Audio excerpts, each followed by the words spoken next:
Actual में ये movie मुझे बिल्कुल भी समझ में नहीं आई। तो हरे कृष्ण टू एवरीवन, कैसे हैं आप सब। और जस्ट राइट नाउ हम सलार देख कर आ रहे हैं और रियली में बताऊं तो ये मूवी मुझे बिल्कुल भी समझ में नहीं आई। एक्चुअल में ये मूवी मुझे बिल्कुल भी समझ में नहीं आई क्योंकि मुझे इसका फर्स्ट हाफ बिल्कुल समझ में नहीं आया। ये एक टिपिकल सी स्टोरी दिखाई गई है फर्स्ट हाफ में कि एक लड़की अमेरिका से आ रही है और यहाँ उसको मारने की साजिश चल रही है और इस लड़की को बचाने के लिए प्रभास के घर छोड़ दिया जाता है। दैट्स इट, यही इसकी स्टोरी है फर्स्ट हाफ की। और ये रजिया गुंडों में बार बार फंस जाती है और इसको बचाने फिर सलार आता है। दैट्स इट, यही है इसके फर्स्ट हाफ की स्टोरी, जो कि मूवी से बिल्कुल कनेक्टेड नहीं लगती। बहुत समझने की कोशिश करता हूँ, मूवी समझ में ही नहीं आती। हालांकि बहुत लोगों को ये मूवी बहुत अच्छी लगी है, हालांकि बहुत लोगों को ये मूवी अच्छी से ज्यादा अच्छी लगी है, डंकी से भी ज्यादा अच्छी लगी है। उसका रीजन है क्योंकि ये एक एक्शन मूवी, एक मास सिनेमा मूवी है जिसपे काफी ज्यादा लड़ाई, एक्शन और खून खराबा ये सब है, इसके लिए ये मूवी उनको अच्छी लगी है। उसके अलावा इस मूवी को अगर समझने बैठे तो बहुत ज्यादा डिफिकल्ट है क्योंकि फर्स्ट हाफ तो मुझे बिल्कुल समझ में नहीं आया। अब बात करते हैं सेकंड हाफ की कि सेकंड हाफ में क्या होता है।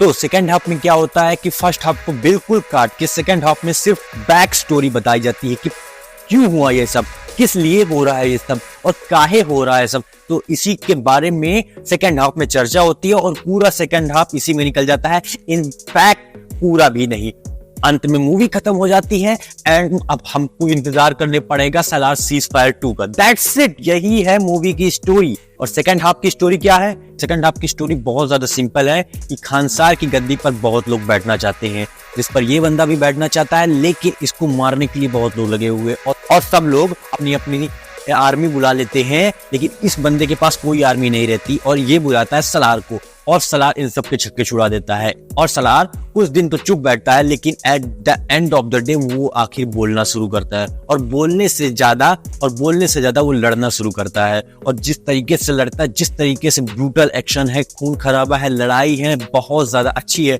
बट समटाइम्स ये लॉजिकल नहीं लगता। सलार को एक भी बार कोई टच भी नहीं कर पाता, वो एकदम बिना मन का लड़ाई करता है। जी हाँ, प्रभास की जो एक्टिंग है वो मुझे बिल्कुल भी पसंद नहीं आई क्योंकि वो बिना मन के, जब वो लड़ाई कर रहे थे तो बस वो ऐसे ही एकदम ढील ढाल खड़े हुए हैं एंड ऐसे ही तलवार चला दे रहे हैं एंड सामने वाला ढेर, मतलब कोई भी एनर्जेटिक नहीं, कोई भी एनर्जी नहीं, कोई भी वो एंगर नहीं जिसके कारण ये तलवार चलाई जा रही हो। बस एक ढीला पंच इट्स मीन की, और ये चीज मुझे पसंद नहीं आई। और इसके अलावा प्रभास की एक्टिंग मुझे उतनी ज्यादा दमदार नहीं लगी जितने की होनी चाहिए, बिकॉज एक्सप्रेशंस इन्होंने बिल्कुल नहीं दिए हैं। लिटरली में बहुत ही कम एक्सप्रेशंस दिए हैं जो कि एक्सेप्टेंस नहीं है।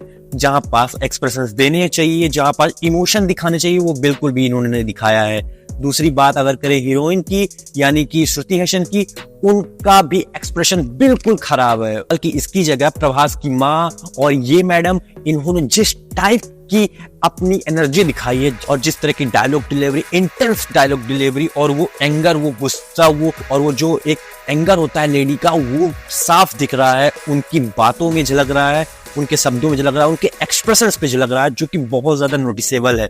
जबकि जो मेन कैरेक्टर है प्रभास, श्रुति हासन, उनके चेहरे पर कुछ नहीं झलक रहा है। समटाइम्स प्रशांत नील का वो पर्सनल टच जो होता है वो दिख जाता है, जैसे कि काली माँ की पूजा, और बीच बीच में जब सीन्स चेंज होते हैं एकदम ब्लैक व्हाइट वो दिखना, बंद चालू वो समझ में आता है।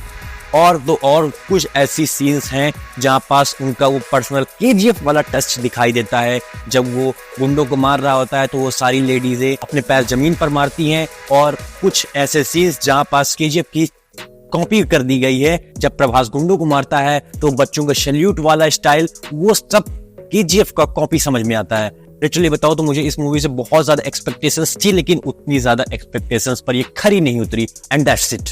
मैं इस मूवी को देना चाहता हूँ 2.5 स्टार। That's it. मुझे ये मूवी उतनी ज्यादा अच्छी नहीं लगी जितनी कि KGF 1 KGF 2 लगी थी, क्योंकि वो मूवी अपने में ही एक पूरी मूवी थी, ना कि ये एक पूरी मूवी है। ये मूवी तो मुझे समझ में नहीं आई कि फिल्म में मूवी क्या चल रही है, मूवी कहना क्या चाहती है। That's it. सो आपको ये वीडियो कैसी लगी? अगर आप मेरे साथ एग्री है तो प्लीज लाइक कीजिए, अपने दोस्तों के साथ शेयर कीजिए and as I always said, Hare Krishna.